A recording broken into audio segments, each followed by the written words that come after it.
Ini alasan kenapa lu bakal tetap susah ya, walaupun udah kerja keras bahkan sampai 20 tahun. Karena uang yang lu tahu itu rusak. Ini adalah video yang sebenarnya gue udah pengen bikin dari lama ya. Jadi gue jelasin kenapa ya hal ini bisa terjadi, kenapa lu bisa kerja keras tanpa menjadi kaya. Ini kenapa gue bikin ini semua ya, kenapa gue bikin video-video gue, kenapa gue muncul ke permukaan, karena gue percaya dari dalam hati gue yang paling dalam, ketika gue dulu kebingungan. Gue bingung gitu, kenapa orang tua gue kerja keras, cuman nggak bisa kaya.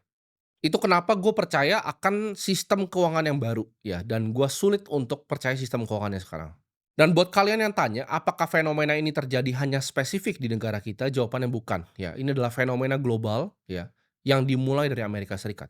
Ada lebih, ya, dari 180 buat kalian yang nggak tahu mata uang yang ada di dunia ini, ya. Di ASEAN aja ada berapa? Beda-beda, ada Vietnamese dong, ada Filipina punya peso, ada Thailand punya baht, ya.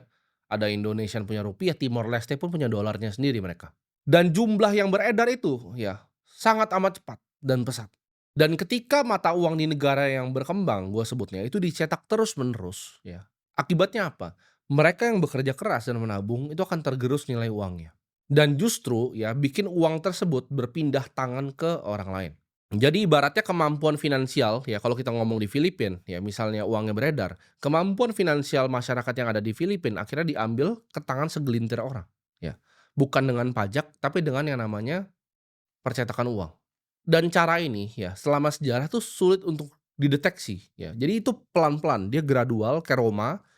Koinnya pertama dibikin lebih kurang ya, kadar emas dan kadar silvernya sampai akhirnya sedikit sekali kadar silvernya dan enteng gitu koin.